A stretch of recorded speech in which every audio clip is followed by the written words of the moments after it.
నేను tarot reader పూర్ణిమ Sharma. So, foreign వెళ్ళాలనుకుంటున్న వాళ్ళకి and ఫారెన్‌లో సెటిల్ అవుదాం అనుకుంటున్న వాళ్ళకి ఎలా ఉండబోతుందో టారోట్ రీడింగ్‌లో మనము ఎగ్జాక్ట్‌గా మీకు ఏ టైంకి ఫారెన్ సెటిల్‌మెంట్ అనేది ఉంటుందో కూడా మనం టారోట్ రీడింగ్‌లో తెలుసుకోవచ్చు. సో, మీకు మరిన్ని డీటెయిల్స్ కావాలంటే కింద ఉన్న నంబర్‌కి కాంటాక్ట్ చేయండి. నమస్తే అండి, వెల్కమ్ టు మై ఛానల్. నేను వెల్జేకర్ గారు. చాలా మంది యూనిట్ లింక్డ్ ఇన్సూరెన్స్ పాలసీస్ గురించి అడుగుతున్నారండి మమ్మల్ని, వాటిని చేయొచ్చా చేయొద్దా అని. సో ఇప్పుడు చూడండి, యూనిట్ లింక్డ్ పాలసీ అనేది ఇండియాలో ఫ్లాప్ అని చెప్పొచ్చు.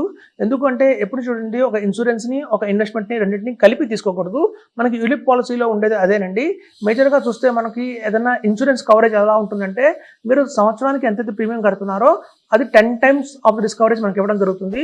సపోజ్ మీరు సంవత్సరానికి 1,50,000 ప్రీమియం కట్టుతున్నారు అనుకోండి, మీకు 15 lakhs దాకానే మాక్సిమం కవరేజ్ ఉంటుంది. కానీ 15 lakhs మాక్సిమం కవరేజ్ వాళ్ళు చూస్తే 15 lakhsకి వాల్యూయే లేదు. సో కాబట్టి ప్యూర్ టర్మ్ ప్లాన్ తీసుకోవాలండి. ఎప్పుడైనా గుర్తుంచుపెట్టుకోండి, term plan with return of premium తీసుకొని కొంచెం బాగానే ఉంటుంది.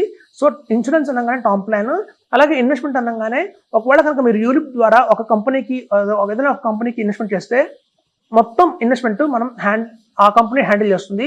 అక్కడ కనుక టీమ్ ఎక్స్పర్ట్స్ కాకపోతే, అంటే చూడండి, మనం చూసాం చాలా మ్యూచువల్ ఫండ్ కంపెనీస్ చూసాం, చాలా యూనిట్ లింక్డ్ పాలసీస్ చూసాము.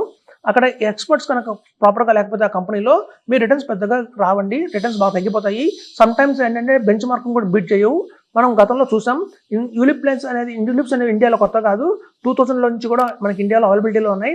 గతంలో యూలిప్ ప్లాన్స్ ఒక రిటర్న్స్ తీసుకుంటే మనకి మాక్సిమం 12%, 15% కూడా రాలేదండి, చాలా తక్కువే వచ్చాయి.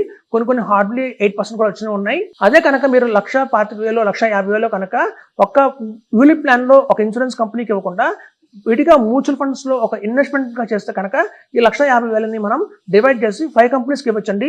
ఎప్పుడైతే మనం 5 డిఫరెంట్ కంపెనీస్కి ఇచ్చామో అందులో ఇద్దరు ఎక్స్పర్ట్స్ బాగా రన్ చేసినా కూడా మీకు అమౌంట్ రిటర్న్స్ బాగా వస్తాయి. ఇప్పుడు చూడండి, చాలా మంది చెప్పుకుంటారు యూలిప్ ప్లాన్స్ ఒక మంచి ప్లాన్ ఉందండి, ఎవ్రీ ఇయర్ 1 lakh కట్టి ఒక 5 years కట్టి అక్కడితో దాన్ని ఆపేసిన తర్వాత అక్కడి నుంచి ఇంకో 10 years మనం వెయిట్ చేయాలి. అలా వెయిట్ చేస్తే మనకి అల్టిమేట్గా 20 lakhs దాకా రావచ్చు అని చెప్తున్నారు అంటారు. అదే కనుక మీరు మ్యూచువల్ ఫండ్స్లో కనుక చేస్తే, అలాగే ఎవ్రీ ఇయర్ 1 lakh కనుక 5 years కట్టి దాన్ని అక్కడ వదిలేసిన తర్వాత, ఇక్కడ చూడండి, మనం 5 lakhs కూడా ఒకటే కంపెనీకి ఇవ్వట్లేదు, ఒక 1 lakh డిఫరెంట్ కంపెనీకి ఇస్తున్నాం మనం ఆ 5 lakhsని. సో డిఫరెంట్ 5 కంపెనీస్లో పెడుతున్నాం కాబట్టి మీకు రిటర్న్స్ కూడా ఆన్ అండ్ యావరేజ్గా ఎక్కువ వస్తాయి. సో మీకు చూస్తే అలా మ్యూచువల్ ఫండ్స్లో కూడా మీరు 1 lakh కింద 5 years పెట్టి అక్కడ దాన్ని ఆపేసిన తర్వాత దాన్ని ఫ్యూచర్లో ఒక 10 years దాకా కదిలించకుండా ఉన్నా కూడా మీ దగ్గర 40 lakhs వచ్చే అవకాశం ఉందండి. మినిమం 34 lakhs కూడా వస్తుంది. సో అది గమనించాలి మీరు. సో కాబట్టి యూనిట్ లింక్డ్ ఇన్సూరెన్స్ పాలసీస్ అని మాకు చాలా మంది చెప్తుంటారు, ఇది చేయించండి బాగుంటుందా అని చెప్పి. ఎప్పుడు కూడా గుర్తుంచుకోండి, కాన్సెప్ట్స్ అర్థం చేసుకోండి. ఎప్పుడు ఇన్సూరెన్స్ని మ్యూచువల్ ఫండ్స్ని ఇన్వెస్ట్మెంట్ని కలపకూడదు, రెండు వేరువేరుగా చూడాలి. ఇన్సూరెన్స్ అంటే టర్మ్ ప్లాన్ తీసుకోండి, బెటర్గా ఉంటుంది. అలాగే ఇన్వెస్ట్మెంట్ వచ్చేసరికల్లా మీరు అయితే మ్యూచువల్ ఫండ్స్ కానివ్వండి, ఎస్ఐఎఫ్ కానివ్వండి తీసుకోండి, అవి మీకు ప్రాపర్గా ఉంటాయి. Best of the best investment returns అయితే గ్యారంటీగా వస్తుంది అని చెప్తున్నాను.